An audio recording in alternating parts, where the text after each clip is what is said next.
Gracias, gracias. Vamos a iniciar con un pensamiento que encontramos en el libro de Isaías. Y dice, Isaías 55 dice, porque mis pensamientos no son vuestros pensamientos, ni vuestros caminos, mis caminos, dice Jehová. Como son más altos los cielos que la tierra, así son mis caminos más altos que vuestros caminos, y mis pensamientos más que vuestros pensamientos. Bien decía el profe Mike ahorita, ¿verdad? Nosotros tenemos casi 30 años, ¿verdad?, de conocernos. Y por ahí quiero compartir con ustedes. ¿Cómo lo hacemos para que se dé la vuelta? Editar. Y aquí la giramos. Aquí está. A ver. Es una pandillita así como usted. Por ahí está. ¿Algunos conocen? No manches. Esta foto tiene su historia. Tiene su historia. Este es camino a Monterrey en una rotación, a la rotación de cirugía, si no mal recuerdo. Estábamos por ahí en la rotación. Camino a la rotación, esa fotografía es en una gasolinera. Nos detuvimos. Y posterior, antes de llegar a Monterrey, había un incendio en una casa. Cualquier cosa que cuente tiene réplica, ¿eh?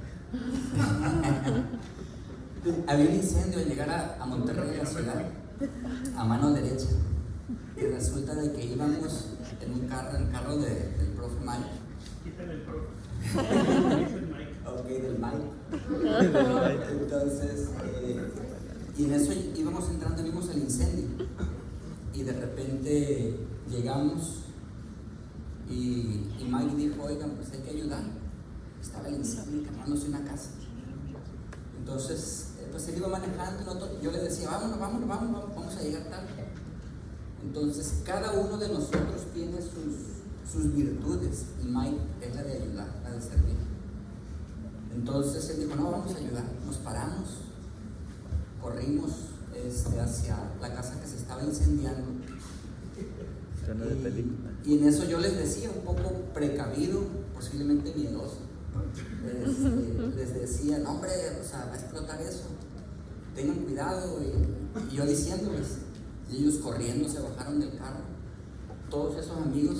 Entonces cuando, no nos faltó uno, falta uno, es cierto, Juan Gabriel, un tabasqueño. Íbamos corriendo y entonces cuando van corriendo escuchamos que explota, ¡pum!, explota la casa. Y ahí vienen todos para atrás, los valientes. Desafortunadamente, después de que regresamos a ayudar, yo creo que ¿recuerdan, Mike? Regresamos, se pudo rescatar a la mamá y a una niña, una hija. Desafortunadamente el papá y el niño habían muerto en esa explosión. ¿Recuerdas? Todos tenemos virtudes y yo les quería decir esa de Mike, ¿verdad? Una virtud es de que nosotros nos fuimos y llegamos al H1. Estábamos en el comedor ahí viendo las noticias y resulta que vimos a uno de nuestros compañeros, yo creo que el que tomó la foto, Juan Gabriel López Hernández, como dice. Entonces, él tenía un don, era atender a los noticieristas ahí. Él estaba dando su explicación, lo vamos viendo nosotros en las noticias y nos sorprendemos, ¿no? Realmente los dones de cada quien, y esos son los pensamientos de Dios. Ese grupo que ustedes ven ahí, realmente no pensábamos qué iba a ser de cada uno, y no todos vamos a ser especialistas, pero sí todos vamos a ser médicos generales.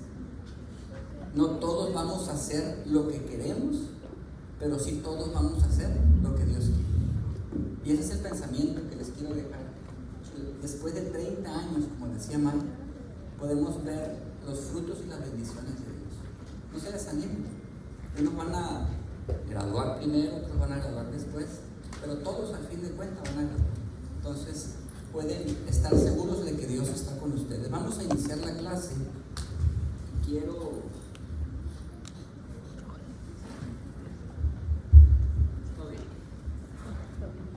iniciarla. Le pusimos discapacidad visual. ¿Por qué no le puse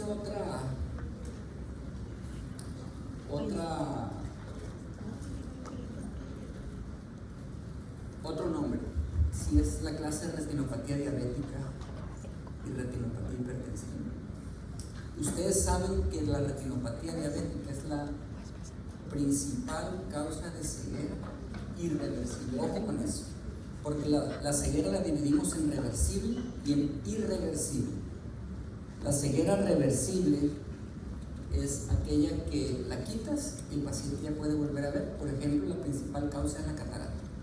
Nosotros quitamos la catarata, es una cirugía sencilla, se implanta un lente intraocular y el paciente vuelve a ver. En el caso de la retinopatía diabética, el paciente es difícil, si llega en una etapa muy avanzada, que vuelva a recuperar visión. Por eso es importante la prevención, y en eso nos vamos a basar un poquito en la clase, ¿verdad? Al final de la clase, quiero hacerles unas preguntas, a quien desee contestarlas, ¿verdad? A quien desee contestarles. Voy a hacer 3 preguntas y voy a pasar estos, pásenlos. Quien quiera contestar las preguntas se puede quedar con ellos. Al final, pásenlos, si no les interesa, pásenlos. Al final quiero hacer unas preguntas. ¿Y por qué unos términos de prevención de ceguera? Si ustedes, ¿por qué? Porque esos términos representan a la Agencia Internacional de Prevención de Ceguera. Ustedes dicen, bueno, ¿y qué tiene que ver eso con nosotros, con medicina, con oftalmología, con medicina general? Mucho. ¿Por qué? Porque realmente ustedes, cuando se vayan al internado, cuando se vayan sobre todo al servicio social o cuando trabajen como médicos generales, ustedes deben de entender el por qué referir un paciente con diabetes o con hipertensión a una consulta. Deben de entender por qué. Porque estos pacientes se van a quedar ciegos de manera permanente. Recuerden que la retinopatía diabética es la principal causa de ceguera irreversible. Entonces, el paciente que llega ciego es posible que se vaya a quedar ciego, aunque lo que le hagamos, ¿verdad? Entonces, aquí tenemos la ceguera y la discapacidad visual. A nivel mundial hay 2.200 millones de personas que tienen problemas de la visión. A nivel mundial. Y vamos a ver a nivel mundial, pero al final quiero que nos enfoquemos en México. ¿Qué es lo que está pasando en México? La gente se está quedando ciega. La principal causa aquí en México es la retinopatía diabética de ceguera irreversible, y la ceguera reversible es la catarata, como les decía. A nivel mundial es el glaucoma o lo que es la degeneración macular. La degeneración macular en Estados Unidos es un problema de salud pública, pero aquí en México no hay tanto. ¿Cuál es un problema de salud pública? La retinopatía diabética. Y vamos a ver un poquito de estadística. ¿Qué es? ¿Cuántos diabéticos? Aquí van a ver ustedes, según las encuestas, ¿verdad?, en salud. La encuesta nacional de salud de población dice que el 12.6% de la población en México tiene diabetes. Eso quiere decir que si aquí somos X cantidad, el 12.6 va a tener diabetes. Entonces, si somos 100, 12 pacientes o 12 estudiantes, en algún momento van a tener cierto grado de diabetes. El 5.8 de los pacientes encuestados no sabían que tenían diabetes. Entonces, eso nos aumenta casi a un 18%. Es un problema de salud pública. Es un problema que está atacando. Y los hipertensos miren nada más, el 47% de la población adulta en México es hipertenso. Y vean cuánto no sabían. Cuando ustedes van a un quirófano, yo creo que a Mike le debe pasar lo mismo. Cuando nosotros vamos a operar y el paciente está con los monitores de signos vitales, el paciente trae, y que no saben ni cómo andan, ¿verdad? Oye, ¿cuánto trae de presión arterial? Es un problema para nosotros como retinólogos, porque entre más alta la presión arterial, el paciente sangra más durante la cirugía. Entonces, son pacientes muy descontrolados, y estos pacientes desafortunadamente están teniendo problemas en la visión. En México tenemos 132 millones de habitantes, y el 10% tienen el diagnóstico de retinopatía diabética. 10-12% tienen diagnóstico de retinopatía diabética, de diabetes, perdón. Y estos 13.2 millones de pacientes con diabetes, de esos pacientes con diabetes, el 30% tienen cierto grado de retinopatía diabética. El 30% tiene cierto grado de retinopatía diabética. Ahora, ¿qué es lo que va a dejar ciego en sí el paciente de retinopatía diabética? ¿Qué es lo que va a dejar ciego? En sí el paciente se va a quedar ciego por dos causas. Ahorita vamos a ver las clasificaciones de lo que es la retinopatía diabética. Pero del 18 al 20% de estos pacientes, de este 30% de pacientes que tienen retinopatía diabética, van a tener retinopatía diabética, ojo con esto, proliferativa. Y otro 18-20% va a tener edema macular. Y en sí, esas son las causas por las que el paciente se va a quedar ciego. Ahora, no todo el paciente con retinopatía diabética va a ser ciego. No todos. Es decir, oye, ¿me voy a quedar ciego si tengo retinopatía diabética? No, si hacemos la prevención. Si nosotros allá en el pueblo donde estemos haciendo el servicio social, o en la comunidad donde estemos, nosotros tenemos X cantidad de pacientes diabéticos, todos esos pacientes diabéticos deben de tener una revisión de fondo de ojo por lo menos una vez al año. Por lo menos una vez al año el fondo de ojo del paciente diabético debe ser revisado. Y eso ustedes lo deben de saber, porque si no lo saben, pues el paciente, sí, llévese su glibenclamida, su metformina y nos vemos en un mes. Venga por su medicamento el siguiente mes. Y pasaron 10 años y ese paciente nunca se revisó el fondo de ojo. De repente le va a llegar a usted y le va a decir, doctor, es que dejé de ver, y pues claro, pues simplemente le revisamos el fondo de ojo. Entonces, atención con eso, ¿no? Sus pacientes van a confiar en que ustedes saben que tienen que revisar el fondo de ojo, ¿verdad? Vean. La primera fotografía es un paciente con retinopatía diabética proliferativa avanzada, podemos decir. Es una fotografía, son membranas fibrovasculares que se formaron en el paciente de retinopatía diabética. Y también la hipertensión, aunque es menos agresiva que la retinopatía diabética, la retinopatía hipertensiva también causa daño.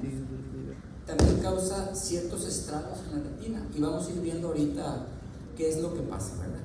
¿Qué vemos en este fondo de ojo de retinopatía diabética? Vemos microhemorragias, esos sangrados que ven ahí. Vemos algo de exudados duros, le llamamos, en la retinopatía diabética. Y ese es un hallazgo que solamente lo van a hacer si se revisa el fondo de ojo. Las hemorragias son las principales causas que vamos a ver, y esos en la retinopatía hipertensiva es muy característico ver ese tipo de exudados, se llaman exudados algodonosos. Esas manchitas blancas que ven del lado de la retinopatía hipertensiva, ustedes lo van a ver, ¿verdad? Lo van a encontrar. Entonces, ahí vemos a un paciente con hemorragias, con neovasos, y que va a estar batallando, ¿verdad? Porque no tiene una revisión.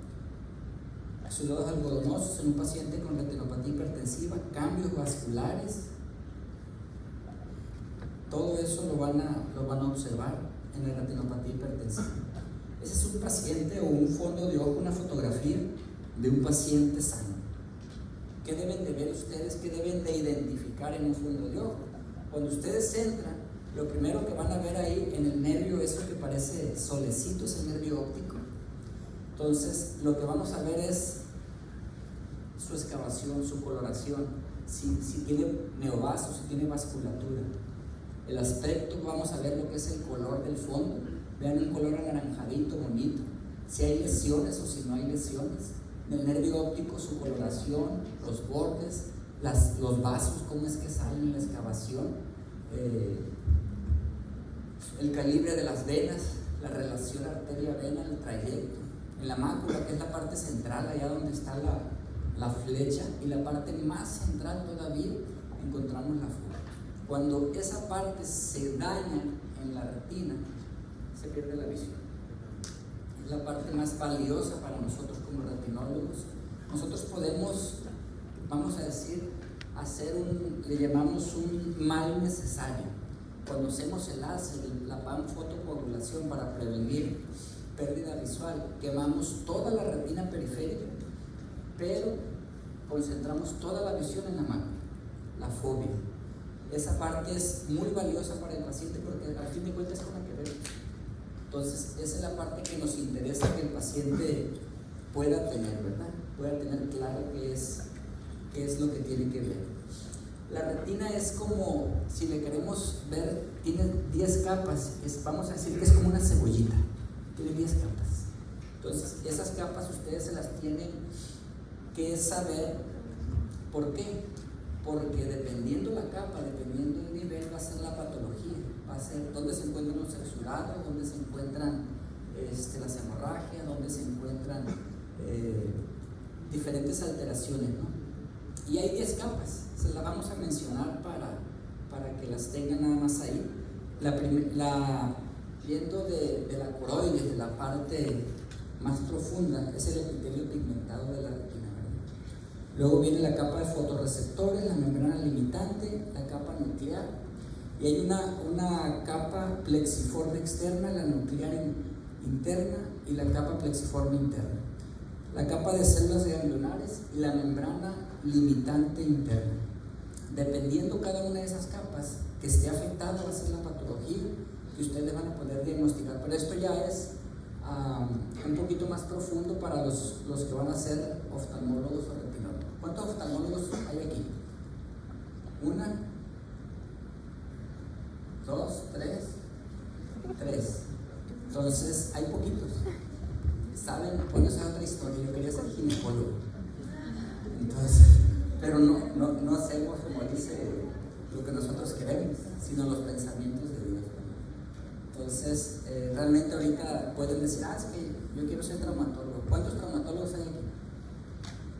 1, 2, 3, nada más, 4. ¿Sí? ¿No? Sí, la levante como. Entonces, sí. Entonces, realmente es lo que queremos. Pero ¿qué vamos a hacer? Todo eso se va a ir forjando, ¿verdad? Y formando conforme vaya pasando el tiempo. Las principales causas de ceguera a nivel mundial. Esto es a nivel mundial, ¿verdad? Entonces, la primera, que es la principal causa de ceguera reversible, que les decía, catarata. Eso es lo mismo aquí en México. La que cambia es la segunda. El glaucoma a nivel mundial es la principal causa de ceguera irreversible. Pero aquí en México, la retinopatía diabética. Esa es la diferencia. Entonces, diabetes mellitus, pues ya saben lo que es, ¿verdad? El conjunto de enfermedades metabólicas. ¿Qué es lo que tenemos? ¿Cómo examinamos? ¿Cómo vemos a un paciente que queremos revisar? Ahí vamos a ver un ojo normal y vamos a empezar a ver cómo es con el oftalmoscopio, sea directo o indirecto, que yo creo que ya conocen las diferencias. Cómo revisamos un paciente el fondo de ojo. Primero hay que dilatar un poquito la pupila para poder entrar y empezar a ver lo que es la retina, ¿verdad? Entonces, así es que cuando ustedes logran entrar de esa manera a un fondo de ojo, ya pueden decir que son oftalmólogos.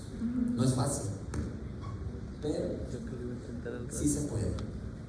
Entonces, ahí vamos a describir un poquito lo que es el fondo de ojo. Es un paciente con retinopatía diabética. Vean cómo aparecen las microhemorragias, microaneurismas, se les llama a esos pequeños sangraditos.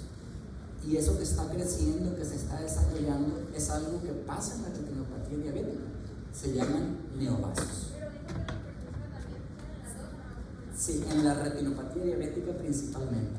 Sobre todo la retinopatía hipertensiva se va a caracterizar por exudados algodonosos y por isquemia. en los vasos. Se le llama vasos en hilos de plata. Ustedes van a ver venas o vasitos como blancos o como plateaditos que no llevan sangre. Y aquí está detallando un poquito la fisiopatología, ¿verdad?, de lo que es la retinopatía diabética. ¿Por qué? Hay una pérdida de unas células que se llama pericitos, que cubre el endotelio vascular, el músculo, vamos a decir, de la vena, del vaso, y se empiezan a perder, se empiezan a debilitar. Ojo con esto, el neovaso, la pérdida de pericitos, no aparece inmediatamente, aparece conforme pasan los años. Conforme pasan los años, la retina o la vasculatura retinal se va dañando. Un dato importante, un dato muy, muy importante. Cuando el paciente es diagnosticado con diabetes, seguramente ese paciente tiene tiempo de ser diabético. Entonces, el paciente que es diagnosticado de primera vez como paciente con diabetes, ese paciente debe de ser enviado inmediatamente a una revisión de fondo de ojo. ¿Por qué? Porque ese paciente les va a decir, es que me acaban de diagnosticar diabetes. Sí, pero ¿desde cuándo tiene diabetes ese paciente? Entonces ese paciente ustedes lo tienen que mandar. ¿Saben qué? Muy bien, lo acaban de diagnosticar o lo acabo de diagnosticar aquí en mi unidad de salud. Bueno, este paciente debe de ser enviado a una revisión de fondo de ojo. A partir de ahí, una revisión anual es importante, ¿verdad? ¿Para qué? Para evitar justo lo que estamos hablando, evitar ceguera. Evitar la ceguera. Aquí vemos un poquito de esta parte sí quiero que la vean. Esta parte sí quiero que la tengan. ¿Por qué? Porque es la clasificación. Y es una clasificación de retinopatía diabética sencilla. Hay muchos tipos de clasificaciones.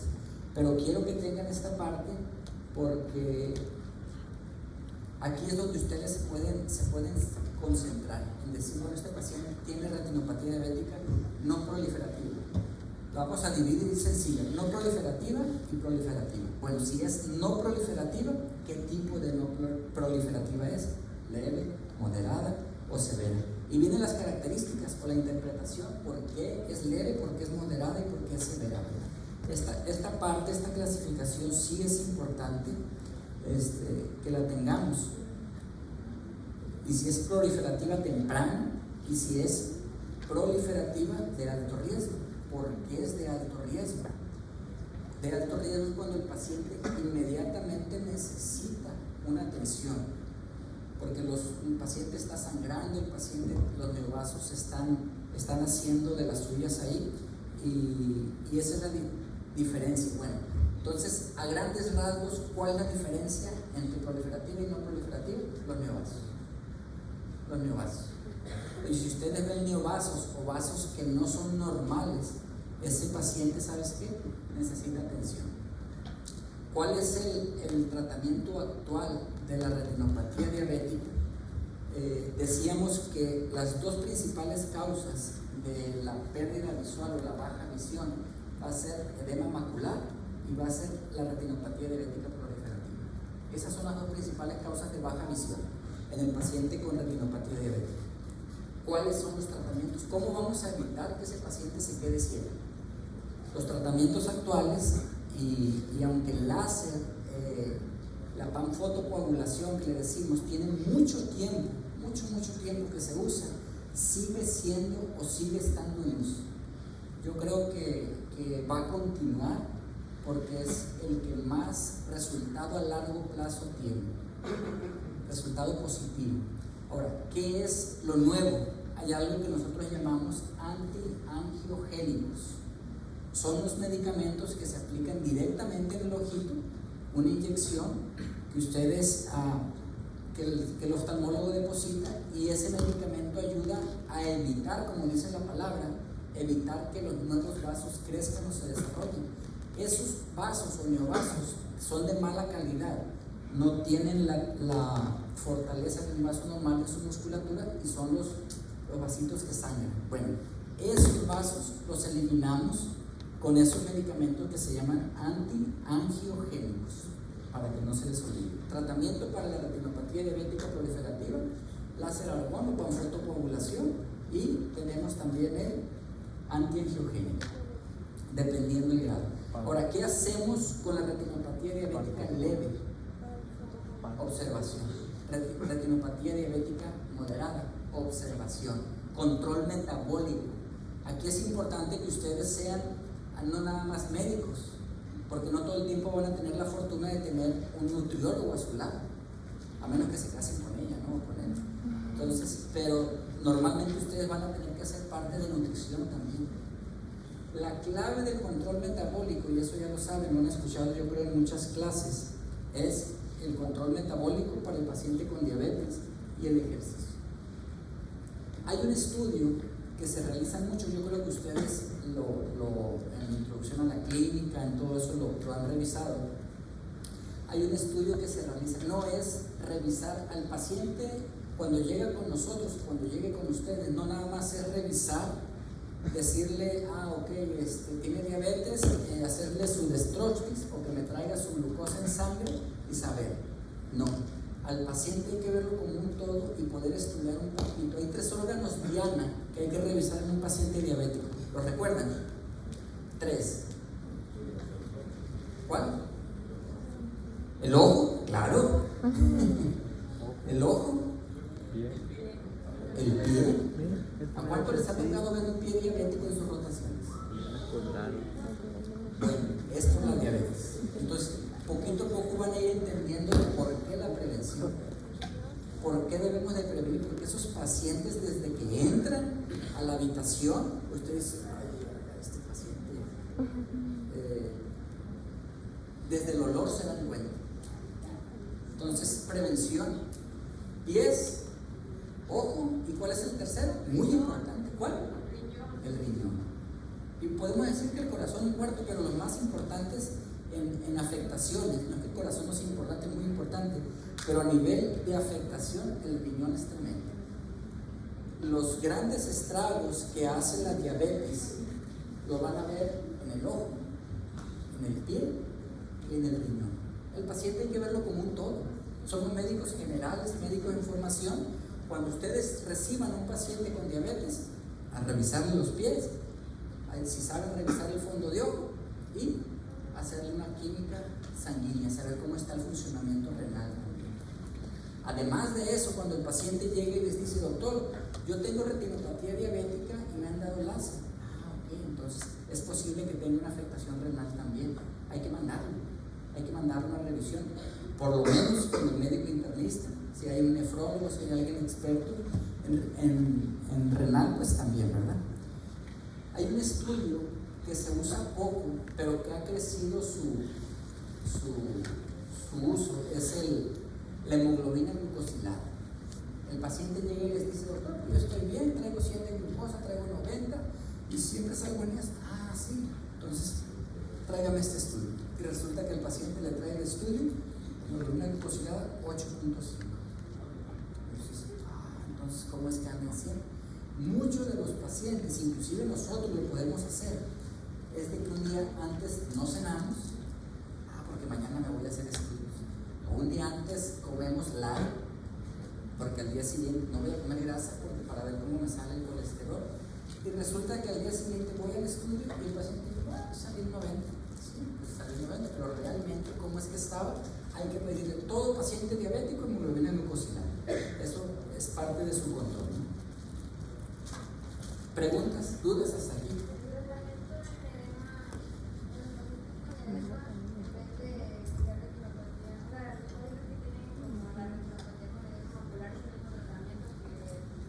Sí, el tratamiento de edema macular ayuda mucho en los antiinflamatorios y los antiangiogénicos. Ayuda mucho en lo que es el edema macular. Detrás del edema macular hay un sinfín puede tener el mismo edema, puede ser por líquido que se está reteniendo debajo de la retina y hay que sacarlo, ¿verdad? Microneurismas, esos son los hallazgos clínicos que ya los vieron, ¿verdad? En la clasificación. Fotografía de retinopatía diabética leve.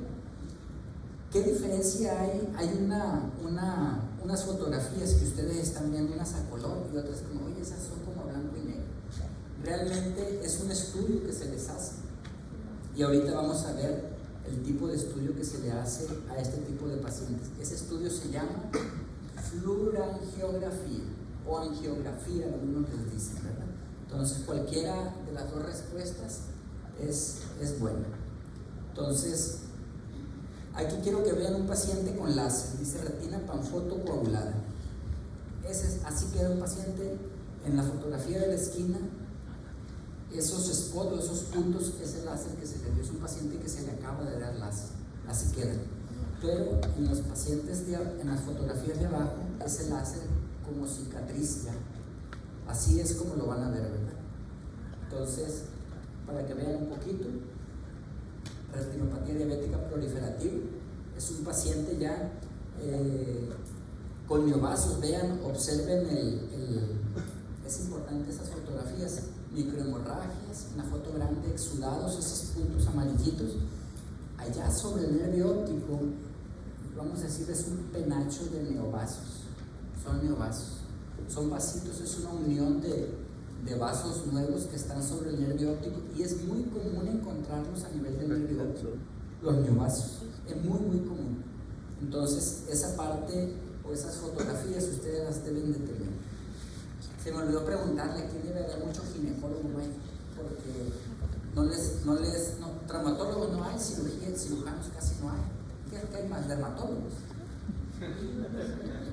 ¿Qué son? ¿Qué especialidad les gusta? Entonces, ¿perdón? Muy bien. También, ¿verdad? Vean un paciente con retinopatía diabética proliferativa, con características de autorregio. Es un paciente que está sangrando.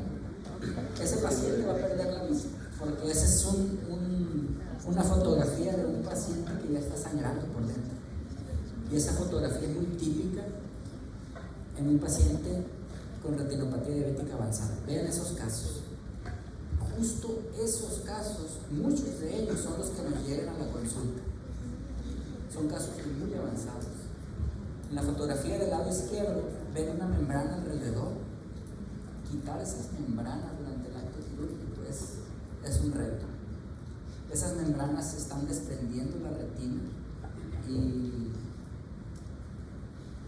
y el paciente seguramente se va a quedar ciego. Afortunadamente en esta fotografía el paciente está rescatada la mácula. La parte central, esa, como les decía, es la parte más importante, ¿verdad? Retinopatía diabética que no es posible clasificar, ¿verdad? Va a haber casos que no podemos ver.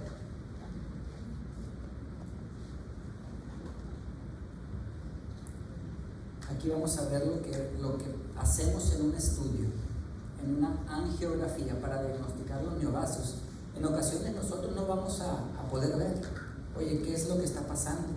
Porque en la clínica no se ve. Para eso es este estudio, angiografía o fluorangiografía. Se mete un medio de contraste por la vena. En 10 segundos, ese medio de contraste, o 8 segundos antes, en ocasiones, ya lo tenemos en el ojo. Y con una cámara de fondo de ojo que es autofluorescente, entonces empieza a hacer las fotografías y a determinar dónde está teniendo alteración la retina. Y ahí van a empezar a aparecer algunas zonas de fuga de colorante, donde las venas de alguna manera no son las adecuadas, y empieza a ver esos parches. Miren, el colorante nos dice dónde está la afectación. ¿Cómo se llama el estudio? Fluorangiografía. Es un estudio que se hace, o los oftalmólogos los tienen, entonces donde podemos determinar qué tan avanzada está la retinopatía diabética cuando nosotros como médicos no podamos determinar qué grado de retinopatía diabética tiene el paciente. Entonces, es un paciente que se ve aparentemente sano ahí, pero si le hacemos la fluorangiografía, el paciente sale con ese tipo de alteraciones. O sea, no se ven a simple vista. Es un paciente diabético, primera vez diagnosticado recientemente, y dices, oye, pues el fondo de ojo se ve bien, pero como dicen, pues le voy a mandar a hacer una fluorangiografía, y resulta que el paciente tiene esas fugas de colorante y dice, ¿sabes qué? Este paciente lo mando directamente al láser porque necesita tratamiento. Las recomendaciones de las que hablamos, hay una norma que nos rige a todos, médicos generales, médicos internistas, oftalmólogos, y esta norma, la norma 015 de la Secretaría de Salud, nos dice que todos los pacientes, dice, en caso de diabetes mellitus con 5 años de evolución o más, se referirá al paciente a revisión por especialista para descartar presencia de retinopatía. Les digo algo, no lo hace. Simple y sencillamente no lo hace. O sea, el médico general que está adscrito a cualquier unidad de salud ve al paciente o lo vemos. En aquel tiempo, cuando hice el servicio social, simplemente miramos al paciente, su medicamento y que le vaya bien. Inclusive podemos decir, es que yo lo refería y el hospital general o no los atendían igual. El paciente me ponían cita en 6 meses, el paciente ya no iba. Entonces, hay una norma que nos rige y que nos dice aquí en México que todo paciente con retinopatía diabética tiene que ser atendido. Preguntas. 7:50, Mike, ¿verdad? Es la clase.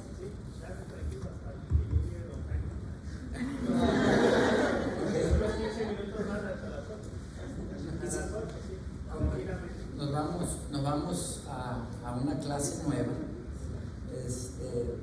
¿Alguna pregunta de retinopatía diabética que quieran tener, que quieran saber?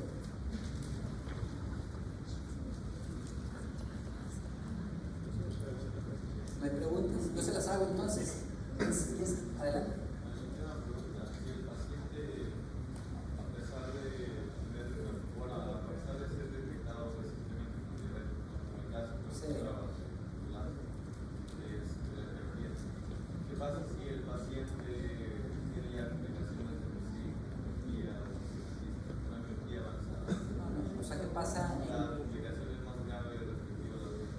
¿Sabes que la miopía, hay estudios que dicen que la miopía te protege contra la retinopatía diabética?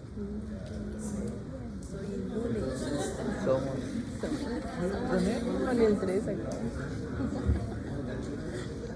Las contraindicaciones de la panfotocoagulación.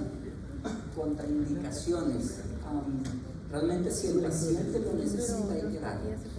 Hay la panfotocoagulación, si das en exceso, porque normalmente nosotros la dividimos en sesiones, porque si das en exceso, un efecto secundario de la panfoto es el edema macular. Entonces el paciente que entra medio viendo y le da mucho láser o te pasa de láser, el paciente puede decir, doctor, después del láser me bajó la visión. Causa, se produjo un edema macular. Entonces hay que tratar el edema macular. ¿Alguna otra pregunta, dudas que tengan? Adelante. Sabemos que la glucosa alta en la sangre puede llevar a la visión, pero sí. ¿Cómo es que funciona exactamente? ¿Por qué resulta elevado?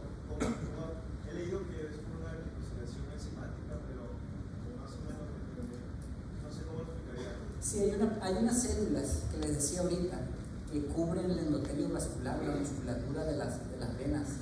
Entonces, esas se ven afectadas directamente por la hiperosmolaridad, o sea, todo eso se va a ver afectado. Los pericitos, como les decía, el paciente diabético no va a perder la visión en 1 año, en 2 años. Oye, pero traigo 300 de glucosa y tengo 1 año con 300. Ese paciente puede tener otras situaciones más graves, sistémicas, pero como tal no va a perder la visión todavía, porque la pérdida de pericitos se va haciendo poco a poco. No es de un día para otro, de 1 año para otro. Por eso la evolución tienes que llevarla año con año. Entonces, es una afectación en la musculatura como tal. Hay una enfermedad, muchachos, que se llama, les voy a pasar unas fotografías rápidas que son bien importantes. La importancia de la medicina general o lo que ustedes tienen que saber tiene mucho que ver con lo que ustedes van a tratar, con lo que pueden prevenir. Porque, como decían ahorita, 2 van a ser oftalmólogos, el resto interesa eso. Entonces, pero cuando estén en su servicio social, el paciente depende de ustedes. El paciente depende de lo que ustedes les recomienden. Entonces, ¿qué quiere decir con eso? Que ustedes tienen que ver en sí qué es lo que le quieren mostrar al paciente cuando se tengan ciertas patologías. Hay una patología que se va a ver en lo que vemos y es la oclusión de vena de la retina, de vena central de la retina. Se le tapa una vena a un paciente, perdón. Sí, es igual. La oclusión de una vena o de una rama de vena en la retina, eso es un paciente. Normalmente esto va a ocurrir, ojo, y ahí viene la diferencia. Esto va a ocurrir principalmente en pacientes hipertensos. ¿Por qué el control del paciente hipertenso? Porque le llamamos cruces arteriovenosos anómalos, donde la arteria pasa por encima de la vena. Entonces, el paciente hipertenso, o muy mal descontrolado, ese paciente va a estar con un problema donde el flujo sanguíneo de la vena se va a ver afectado. Entonces, ustedes deben el paciente, ¿por qué un paciente hipertenso debe estar controlado por tema oftalmológico? Por esta patología, por las oclusiones. Dice, la arteria y la vena retiniana comparten una vaina, ¿verdad? Entran por el nervio óptico, entran justo por el nervio óptico la arteria y la vena, pero la arteria es la que lleva la presión, y es la que ejerce la presión sobre la vena y la obstruye. Eso cuando es a nivel de la lámina cribosa o de la entrada del nervio óptico a la retina, y ahí se le va a hacer una obstrucción de vena central de la retina. ¿Cuál es la diferencia con la obstrucción de rama? En la anatomía que ustedes vieron, quiero mostrarles unas fotografías. Es una obstrucción de rama. Solamente se obstruyó una parte de la vena en la retina. Solamente se obstruyó. ¿Cuál es la causa ahí? El cruce arteriovenoso anómalo. Cuando la arteria cruza por encima de la vena y ejerce presión. Básicamente eso es lo que deben de saber, ¿verdad? ¿Cuándo ocurre esto? En pacientes no controlados de la hipertensión, ¿verdad? Entonces, ¿cuándo ocurre este es un paciente, es un estudio que se llama tomografía coherencia óptica, es un OCT. Ese paciente tuvo una obstrucción y le produjo algo que se llama edema macular quístico. Por eso le va a bajar la visión al paciente, no por la sangre que tenga ahí. El paciente se va a quedar sin ver por el edema que le está produciendo esa isquemia. Ojo con eso. Eso es lo que vamos a tratar. ¿Cómo se trata? Con antiinflamatorios directamente al ojo. No es que me tome un diclofenaco vía oral. Eso no funciona. Todos los tratamientos en oftalmología van directamente en el ojito, ¿no? Son inyecciones que se ponen.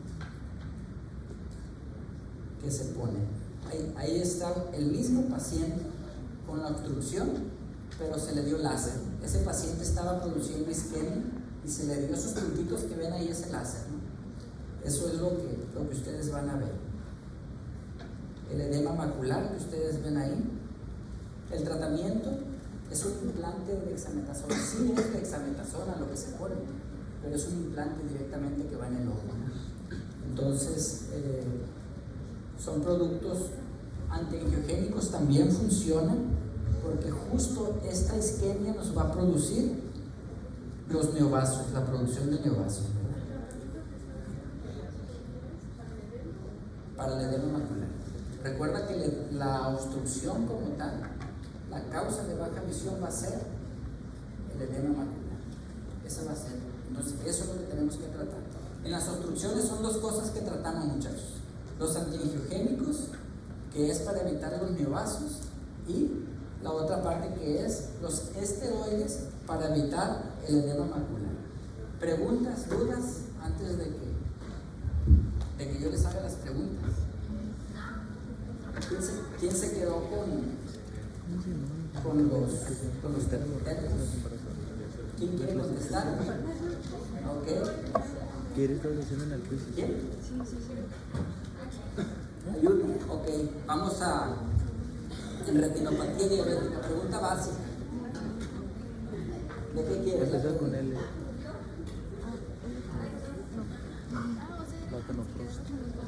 Pregunta básica. ¿Qué causa la baja visión en un paciente con retinopatía diabética? Bien sencillo. Bien sencillo. Se lo repetí varias veces. ¿Qué causa la baja visión en un paciente con retinopatía diabética? Les dije que eran dos causas. Una es... ¿Perdón? ¿Y qué? Ok, bien, si alguien le quiere dar el termo a ella contestó bien.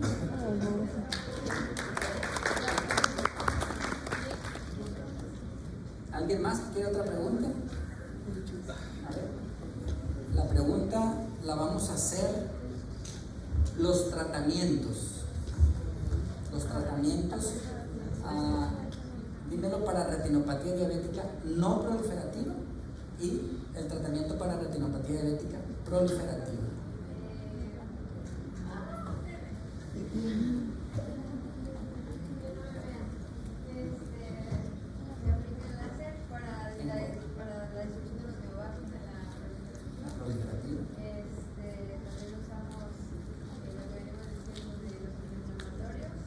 Para el edema macular.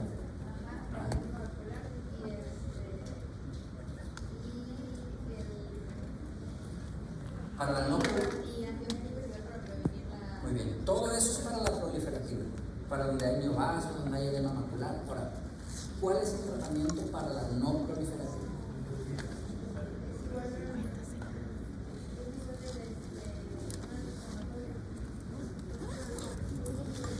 Te lo están diciendo. Escucha. ¿Te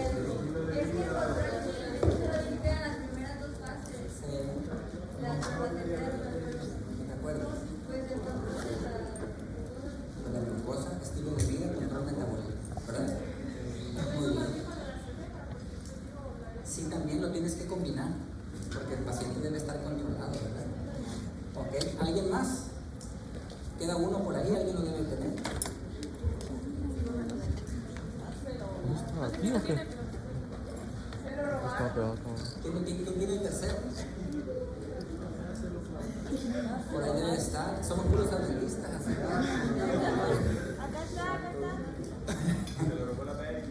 Ok. ¿Alguien más quiere una pregunta? No sabemos dónde está el otro.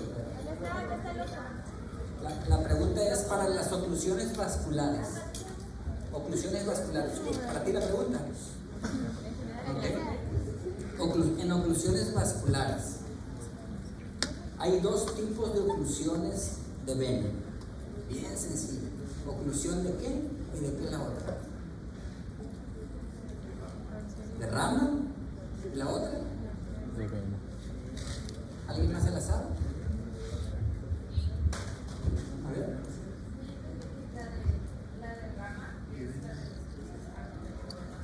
¿Anómalas? Ándale, está. Esa es la respuesta.